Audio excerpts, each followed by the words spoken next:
Medyo umupa ng ulan, grabing ulan. Pero alam niyo, kahit anong lakas ng ulan po dito talaga, dito po sa aming lugar, ay hindi bumabaha. Maraming salamat sa Panginoon.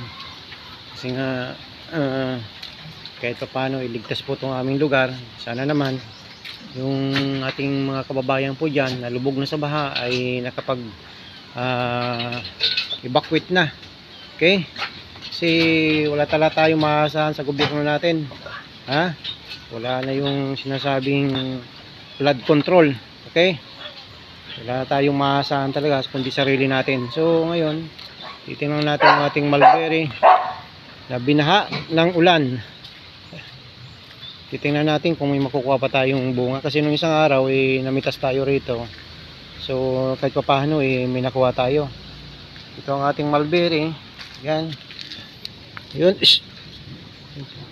Bing. O yun o. Pwede na itong patisan o. Yun o. Pwede na. Kaysa malaglag pa, maunahan pa tayo ng mga langgam. Ayan. Saan pa ba? Ito.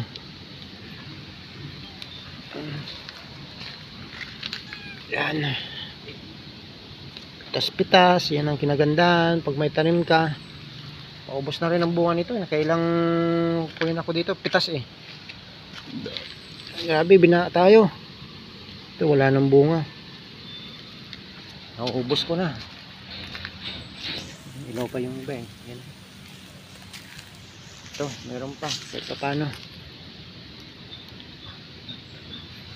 Yan.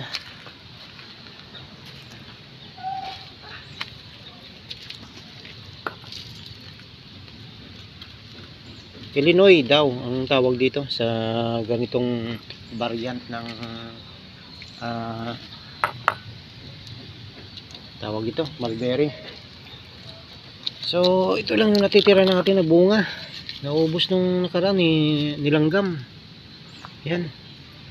Naglaglagan lang kasi sa lakas ng ulan. Ayan. So okay naman yung ating mga tinanim dito na mulberry.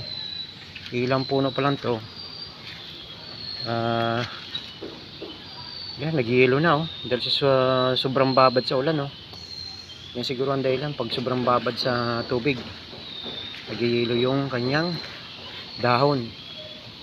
So sa mga nakakaalam po dyan, pahingi naman po ng tip kung ano yung magandang tawag yan, magandang pang abono, fertilizer po rito. Ito, meron pa. Yan.